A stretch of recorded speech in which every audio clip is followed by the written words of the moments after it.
You both transition from being actors to broadcasters, no? Nag-shift kayo, why did you do the shift? Bakit kayo nag-take ng ganitong shift in your careers? What did you like about acting or did not like about acting that made you shift? Mauna na si Tita Winnie dahil siya ang naunang nag-transition. I started radio sa DZMM 1997. At first, honestly, wala lang. Change of environment, change of medium. Kasi mahilig akong makinig sa drama nung araw. Mahilig din akong makinig ng musika sa radyo. So parang curious ako, paano ginagawa yon? And during that time, the 90s, sobrang analog kami noon. Yung mga tapes namin from commercials, from time checks, to AOBs, to spills, dala-dala namin at manual namin sinasalang sa player. At tawag dito, at it was, and there was this and then when I got in, there was this certain fulfillment that you get every day. Kasi hindi ko naman sinasabi na hindi ko nagustuhan ang pag-arte dahil ibang klase rin namang experience, lalo na pagka nahawakan ka ng premyadong mga direktor. Diba? Iba-iba rin ang tema sa bawat pelikula, iba't ibang tao nakakasama mo. Kaya lang, sa radyo kasi, sa isang oras ng pagpo-broadcast, yun. Ako yun. Ito yun. At kung magkakamali ka, pagkakamali ko yun. Hindi ng kahit na sinong iba pa.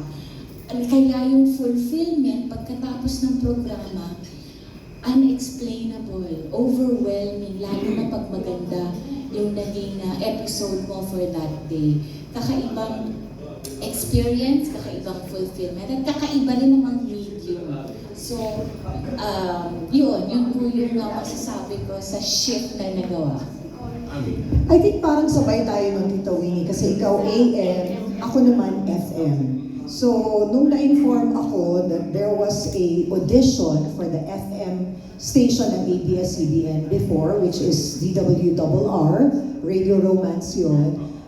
Nung na-inform ako, parang na-curious ako, ano kayang feeling na magtrabaho sa radyo? Kahit na hindi mass-com yung course ko during that time, AB Psychology yung course ko nung nag-aaral ako. So, napagsabay ko siya, nag-audition ako, tapos nakapasa ako, and then sabi ko, I will take this as a challenge. Kasi iba yung working environment sa radyo, iba. And during that time, yung radyo namin noon was less talk, more music. So, nakapasa ako sa napakagaling na si Lito Balquedra at nilagay ako sa panghapon, which is 5 p.m. to 9 p.m. na drive time noong araw sa FM radio. At sabay nun, actually, ginagawa ko yung Palibhasa Lalaki that time. Ginagawa ko yung Palibhasa Lalaki, and then every Saturday, nagpipelikula ako for Viva Films. Tapos pag linggo, nag-host ako ng Sa Linggo na po sila. So parang, at that age, lahat na try ko. Nasa acting ako ng pelikula, nasa sitcom ako sa Palibhasa, and then nasa hosting ako, and then I was doing also FM. So nung nabalansi ko na, umabot nga kami sa punto na tinanong ako ni Lito Balquedra noon kasi sobrang nagkakagulo na yung schedule ko. Sabi niya sa akin talaga, Armida, ano ba talaga ang gusto mo? Sabi niya gano'n, radyo, TV, o ano ba, pelikula, ganyan. So sir, sabi ko hanggang kayang gawin lahat, syempre gagawin mo, di ba? Because bata ka pa. So, until after 2 years, yun yung nag-resign ako sa radyo, kasi sa FM, kasi hindi na kaya ng schedule.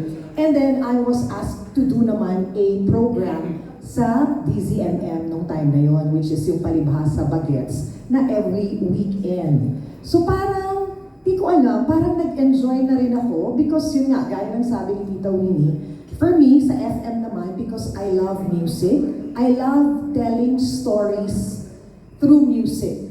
So, kung naabutan niyo yung Radio Romance noong araw, malalaman ninyo doon sa playlist na pinatutugtog ko kung ano yung pakiramdam ko that day. Kung medyo heartbroken ako, you will hear it through the kinds of songs na pinapatugtog ko. So, yun na yung nagsimula. Sabi nga rin ni Tita Winnie, tama, pero kakaiba siyang fulfillment. Although we know that, the industry sa radio medyo hindi naman ganun ang kaswelduhan, pero wala talaga. It's the love, it's that certain Wala sa bulsang fulfillment. wala sa bulsa Nasa ang puso fulfillment po. talaga. Totoo yun, nasa puso. Kasi ang sarap din ng feeling na nasi-share mo yung mga stories mo through music. And then nakapag-shift ako sa AM, and then I was given the opportunity to create parang mga segments that I want to do for the show. Ganun po. I'm sure there are other actresses who may not be so happy with their careers at present, who are probably thinking of the same transition. What can you tell them? Ano ang paano magiging Ami Perez? Paano magiging Winnie Cordero? Wow. May ganun sa reference. Matuto muna sila makinig. Kasi ang radyo, hindi, nung araw kasi akala ko, salita, bibig ang pinapagana. Sa radyo, mas pinapagana ang tenga. Kasi kailangan naririnig mo ang sarili mo, unang-una. Kailangan, at dapat balanse ang pananaw mo sa sarili mo. Isa kang pwede mong gamitin yung sarili mo na sa audience point of view at yung sarili mo as an anchor. Makikinig ka rin sa kausap mo para tama ang sinasagot mo at tama ang sinasabi mo. Nasa linya kayo, parehas kayo ng utak na binabaybay. At makikinig ka rin sa tunog mo. Kasi hindi lang dapat play ka lang ng play ng music. Yan, sabi nga ni Amay, merong istorya, may swabe na pakiramdam na ibinibigay. Hindi lang basta pindot ka lang ng pindot, tawag dito, play ka lang ng play ng musika. Dapat meron ka pa rin goal na itatatag sa bawat broadcast mo. Hindi lang basta sasaba ka dyan para lang mabago. And I was guilty of that. I wanted a new experience. Kakaiba palang experience. At yung experience na iyon is and not was. Continuous learning yun. Continued learning over the years because listeners develop certain preferences over time. And your listeners nadadagdagan at nag-iiba ang preferensya depende sa edad. At merong certain dating sa radyo na nakakairita. Ayaw ko to, lipat. Ang gusto mong dating, maliwanag ka, banayad ka, pero assertive ka. Pinapakinggan mo rin ang tunog mo, hindi lang tunog ng ibang tao. Ay, yun pa rin pala. Kailangan, nire-research mo rin ang kalaban mo. Kasabayan mo. Bakit pinakikinggan to? Lahat yan Sa sikreto. Diba? Oo. Lahat yan pinag-aaralan para matanggap ka ng tao.